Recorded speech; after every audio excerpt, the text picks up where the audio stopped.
This video is a note-for-note breakdown of the main guitar solo that enters at 2 minutes and 18 seconds. It has been assumed that you have already watched and learned the intro solo featured in the first video of this two-part series. As a bonus, a brief walkthrough of the supporting rhythm guitar and bass parts will be expanded upon at the end of this video. The tuning used in this video and on the record is standard E drop D in 440 wavelength calibration. This solo will also be 8 measures long. We're going to start out by placing the third finger on the high E string at the 10th fret.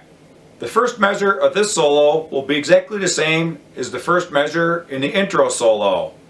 The only difference is now we're playing it a full octave higher in pitch. Otherwise, the picking motion, the count, and the feel are exactly the same.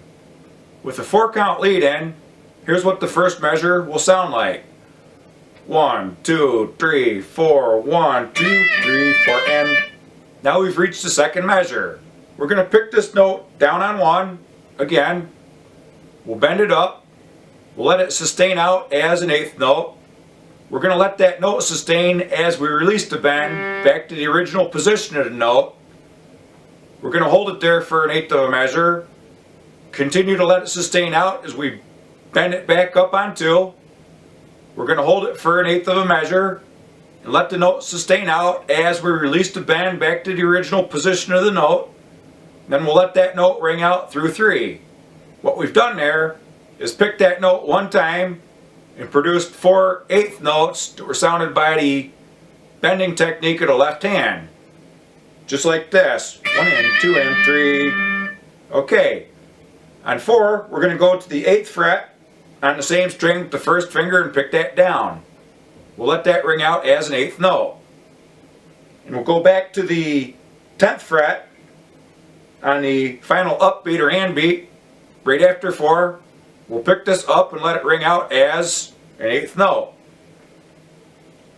With a 4-count lead-in, here's what that second measure is going to sound like. 1, 2, 3, 4, 1 and 2 and 3, 4 and. With the 4-count lead-in, here's what the first 2 measures combined will sound like. 1, 2, 3, 4, 1, 2, 3, 4 and 1 and 2 and 3, 4 and. Now we've reached the third measure. The third and fourth measures will be played exactly the same way as the third and fourth measures in the intro solo. So with the 4-count lead-in, let's play the first 4 measures.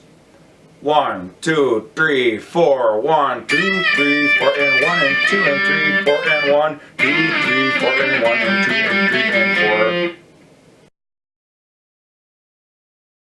4. Now we have reached the 5th measure of the solo. We're going to place the middle finger on the G string at the 7th fret. We're going to start out by playing 3 1/8 notes counted 1 and 2, pick down, up, down, just like this. 1 and 2. On the and beat right after 2, we're going to take that third finger and place it on the B string at the 8th fret. We're going to pick this up and we're going to bend that note a full step in pitch as we pick it. We'll let that ring out as an 8th note. Here's what you have there so far. 1 and 2 and. On 3, we're just going to go to the original unbent position of that same note and pick it down. Let it ring out as a 1/4 note. We'll pick that same note again down on 4 and let it ring out as an 8th note. Then we'll complete the 5th measure by going to the 6th fret on that same string with the first finger. We'll pick this up, which is the final 8th or and beat of the measure. With a 4-count lead-in, this is what the 5th measure is going to sound like. 1, 2, 3, 4, 1 and 2 and 3, 4 and. The 6th measure is an exact repeat of the 5th measure. So with the 4-count lead-in, let's combine the 5th and 6th measures. 1, 2, 3, 4, 1 and 2 and 3, 4 and 1 and 2 and 3, 4 and. Notice that follows part of the melody line of the vocals during the verses. Okay, now that you know the first 6 measures, let's play them in sequence right from the start. I'll give you the 4-count lead-in, but I'm not going to count it aloud as I play it. 1, 2, 3, 4, 1.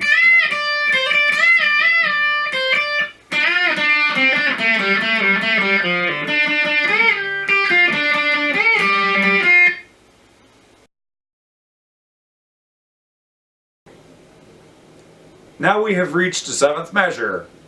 We're going to start out by placing the middle finger on the B string at the 15th fret. The 7th measure will be played exactly like the 5th and 6th measures. The only difference is now we're doing it a full octave higher in pitch. Also, the fingering pattern of the notes will have to be adjusted slightly to get the same results.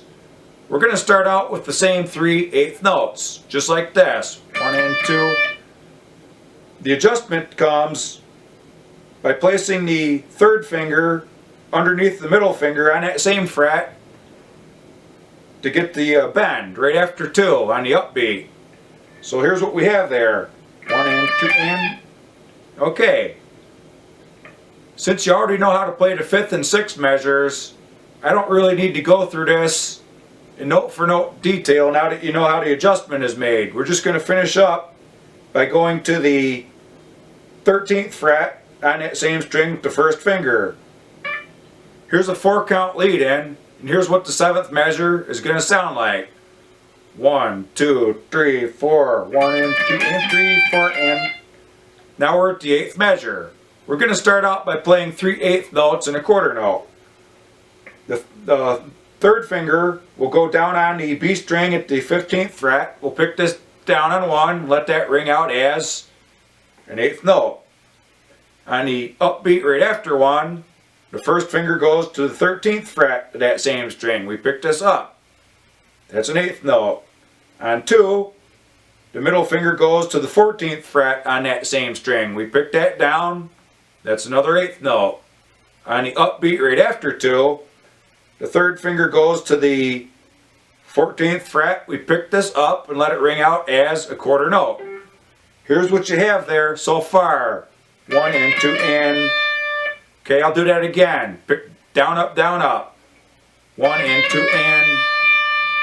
On the end beat after 3, we go back to the 13th fret with the 1st finger on that same string. We pick it up. That's an 8th note.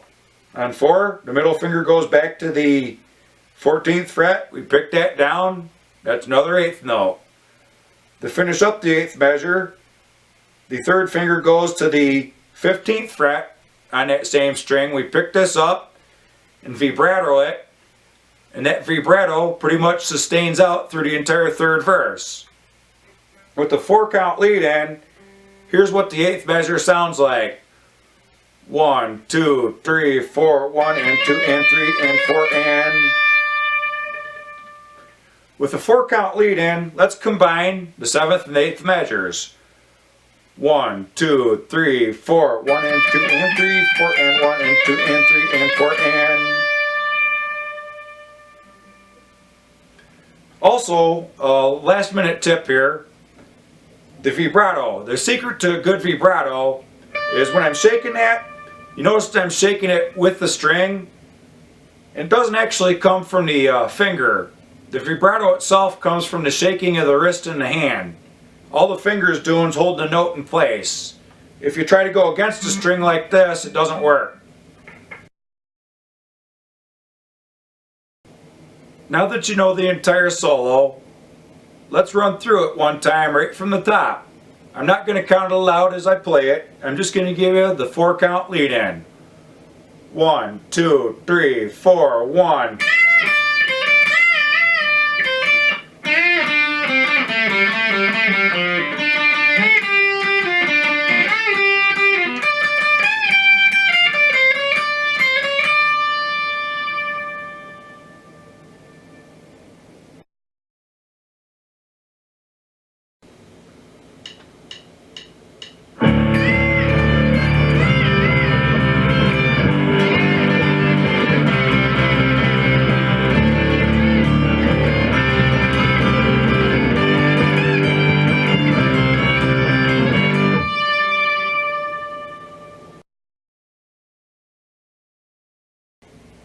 This is what the distorted rhythm guitar part that drives the song during the solos is going to do. On the first 4 measures, we're going to use steady 8th note timing, counted 1 and 2 and 3 and 4 and with alternate picking, just like this. 1 and 2 and 3 and 4 and. Notice that I'm picking down on the downbeats and up on the upbeats. The first measure of this 4 measure pattern is going to work off the open D5 power chord. On the second measure, we're going to play a C5 power chord. That's where the first finger is the root note on the A string at the 3rd fret. On the third measure, we're going to play a G5 power chord. We're going to take that 3rd finger and lay it across the top 3 strings to create that G5. And to finish up the 4 measure pattern, we're going to go back to the C5 power chord. With the 4 count lead in, this is what the first 4 measures are going to sound like. 1, 2, 3, 4, 1 and 2 and 3 and 4 and 1 and 2 and 3 and 4 and 1 and 2 and 3 and 4 and 1 and 2 and 3 and 4 and... Now we're halfway there. That pattern is going to repeat itself one more time. The only thing that's going to be different is the last measure. Okay, instead of going back to the C5 power chord and staying on it for all 8 beats of that 8th measure, we're going to pick down on 3 and let that sustain out as a quarter note. On the 4 beat, we're going to place that 3rd finger back on the 5th fret to create the G5 again. We'll pick that down on 4 and let that ring out as a quarter note. I'm just going to do the 8th measure with the 4 count lead in so you can see what I mean. 1, 2, 3, 4, 1 and 2 and 3, 4. With the 4 count lead in, here's what all 8 measures combined are going to sound like. 1, 2, 3, 4, 1 and 2 and 3 and 4 and 1 and 2 and 3 and 4 and 1 and 2 and 3 and 4 and 1 and 2 and 3 and 4 and 1 and 2 and 3 and 4 and 1 and 2 and 3 and 4 and 1 and 2 and 3 and 4 and 1 and 2 and 3, 4. The bass guitar part is pretty much going to double the supporting rhythm guitar part note for note. The only difference is the rhythm guitar part is using root 5 power chords, while the bass is just going to play the root note of those chords. If you're using a pick, you still want to use the same alternate picking on the bass guitar that was done on the guitar. With the 4 count lead in, let's run through the bass part one time.